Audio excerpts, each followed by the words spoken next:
suliran, kabahin na sa tung gilaktan.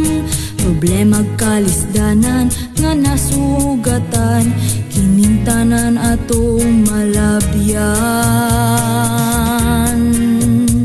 Sa mga kalisod padayon mo barug, ayaw kahadlok sa pagtayog.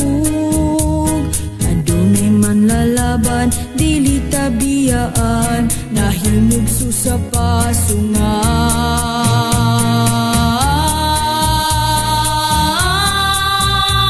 Maglipay kita o sadya kita, kay niabot na gyud ang Pasko.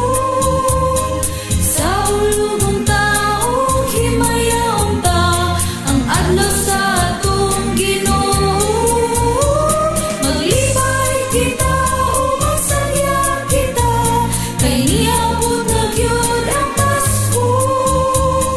Sa ulubong tao, himayaon ta ang bunga sa atong Ginoo.